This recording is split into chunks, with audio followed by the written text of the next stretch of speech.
नमस्ते छात्रों, आज हम इस वीडियो के माध्यम से संज्ञा और उसके भेदों की जानकारी लेने वाले हैं। आइए सबसे पहले देखते हैं संज्ञा किसे कहते हैं। किसी व्यक्ति, पशु, पक्षी, वस्तु, स्थान, गुण, अभाव आदि के नाम को संज्ञा कहते हैं। लड़का, लड़की, गाय, प्रेम, खुशी, प्यार, पेड़, पंछी, सुनीता, अजय, गंगा, सिंहल, मिट्टी, सेना, अंग्रेजी आदि। अब देखिए, यह सारे शब्द हमें किसी व्यक्ति के बारे में, पशु पक्षी के बारे में, वस्तु के बारे में, स्थान के बारे में, किसी के गुण के बारे में या किसी के अभाव के यानी कमतरता के बारे में जानकारी देते हैं। इसीलिए इन सभी नामों को संज्ञा कहते हैं। देखिए, कुछ उदाहरण देखते हैं। नीचे दिए गए वाक्यों को पढ़िए। राम अच्छा लड़का है।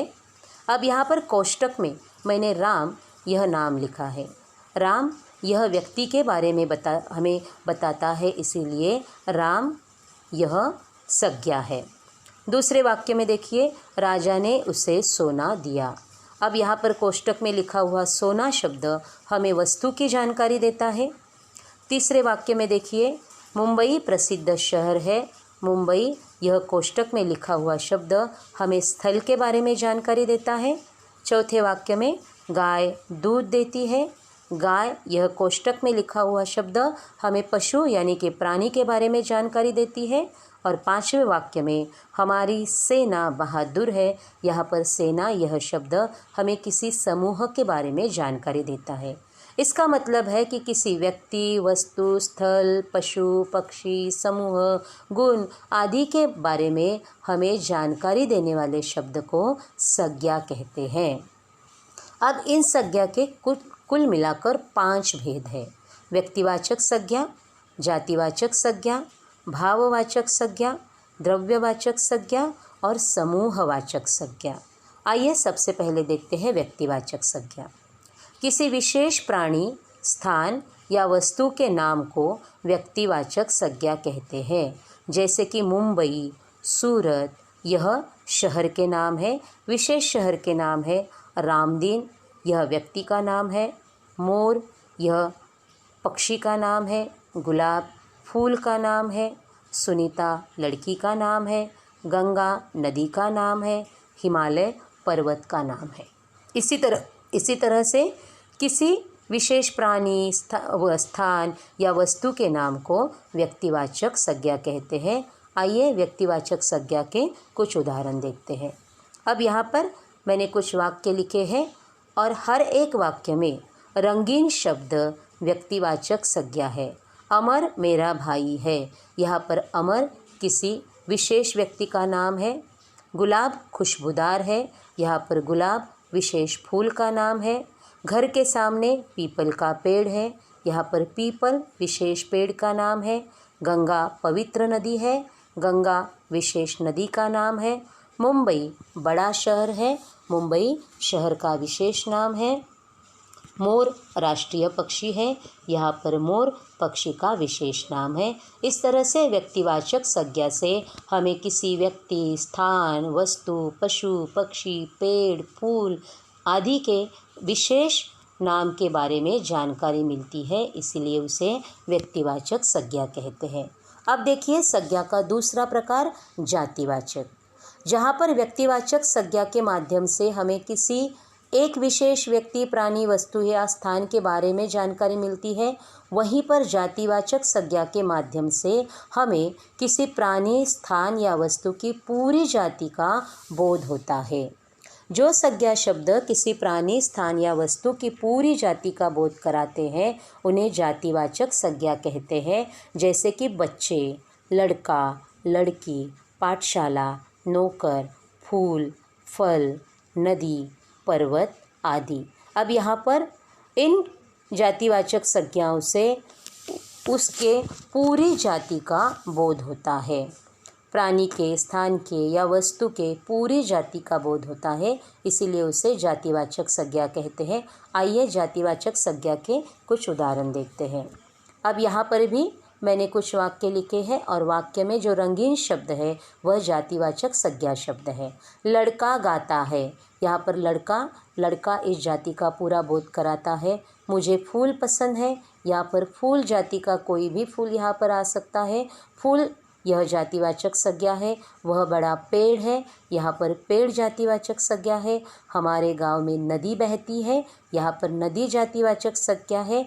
मैं शहर जा रहा हूँ, यहाँ पर शहर यह जातिवाचक संज्ञा है। देखिए, लड़का, फूल, पेड़, नदी, शहर, यह सारे शब्द हमें पूरी जाति का बोध कराते हैं, इसीलिए उसे जातिवाचक संज्ञा कहते हैं। अब आइए देखते हैं संज्ञा का तीसरा प्रकार, भाववाचक संज्ञा। किसी भाव, गुण, अवस्था या दशा का बोध कराने वाले शब्द को भाववाचक संज्ञा कहते हैं। जैसे कि स्वराज्य, प्रेरणा, सरलता, प्यार, पशुता, खुशी, शान, बुद्धिमानी, ईमानदारी, वफादारी आदि। यह शब्द हमें गुण, अवस्था या दशा का बोध कराते हैं, इसीलिए उसे भाववाचक संज्ञा कहते हैं। आइए इसके भी कुछ उदाहरण देखते हैं। अब यहाँ पर भी जो रंगीन शब्द है वह भाववाचक संज्ञाएं हैं। वाणी में मिठास होनी चाहिए, मिठास इस गुण का यहाँ पर बोध होता है। पिताजी को देखकर मुझे खुशी हुई, खुशी इस भाव का यहाँ पर बोध होता है। वीरता सैनिक की निशानी है, वीरता सैनिक के गुण का वर्णन करने वाला यह शब्द है, इसीलिए वह भाववाचक संज्ञा है। वफादारी कुत्ते की पहचान है, यहाँ पर वफादारी यह भाववाचक संज्ञा है। स्वराज्य हमारा अधिकार है, यहाँ पर दशा या अवस्था का हमें बोध होता है। स्वराज्य यह भाववाचक संज्ञा है। और आपस में प्यार होना चाहिए, यहाँ पर प्यार यह भाववाचक संज्ञा है। इस तरह से मिठास, खुशी, वीरता, वफादारी, स्वराज्य और प्यार यह सारी भाववाचक संज्ञाएं हैं। अब आइए संज्ञा का अगला प्रकार देखते हैं, वह है समूहवाचक संज्ञा। जो संज्ञा शब्द किसी समूह या समुदाय का बोध कराते हैं उन्हें समूहवाचक संज्ञा कहते हैं। जैसे सेना, दल, भीड़, कक्षा, टोली, जमाव, समूह, टुकड़ी आदि। अब देखिए, इन सारे शब्दों से हमें समूह का या समुदाय का बोध होता है। जैसे कि कुछ वाक्य देखिए, लोगों की भीड़, लोगों का समुदाय जिसे भीड़ कहते हैं। सैनिकों की टुकड़ी, सैनिकों का समुदाय जिसे टुकड़ी कहते हैं। पर्वतों की श्रृंखला, बहुत सारे पर्वत जहाँ पर हैं उसे पर्वत की श्रृंखला कहते हैं। कागज़ का दस्ता, बहुत सारे कागज़ एक साथ लाते हैं तो उसे कहते हैं कागज़ का दस्ता। चोर का गिरोह, नक्षत्रों का मंडल, मित्रों की टोली, यहाँ पर भीड़, टुकड़ी, श्रृंखला, दस्ता, गिरोह, मंडल, टोली यह सारी समूहवाचक संज्ञाएं हैं। और अब संज्ञा का आखिरी प्रकार, द्रव्यवाचक संज्ञा। किसी धातु, द्रव्य या पदार्थ के नाम को द्रव्यवाचक संज्ञा कहते हैं।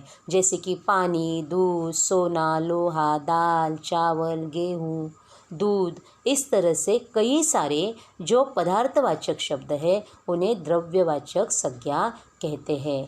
इस तरह से बच्चों, आज हमने संज्ञा के कुल मिलाकर 5 भेदों के बारे में जानकारी ली है। व्यक्तिवाचक संज्ञा, जातिवाचक संज्ञा, उसके बाद भाववाचक संज्ञा, समूहवाचक संज्ञा और आखिर में द्रव्यवाचक संज्ञा।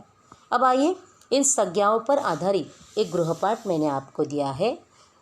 यहाँ पर कुछ संज्ञा शब्द लिखे हैं, आपको उन संज्ञा शब्दों को पहचानना है और उचित खानों में लिखना है। पर्दा, कक्षा, रेत, सुजाता, शालू, मिट्टी, शान, सेना, लेखक, टोली, लोहा, अंग्रेजी, खुशी, पेड़, फूल, कुत्ता, बिल्ली, पशुता, मानवता, कवि और भीड़। इन सारे शब्दों को इन 5 संज्ञा भेदों में आपको वर्गीकरण कर उचित खानों में लिखना है और यह गृहपाठ अच्छी तरह से पूर्ण करना है। धन्यवाद।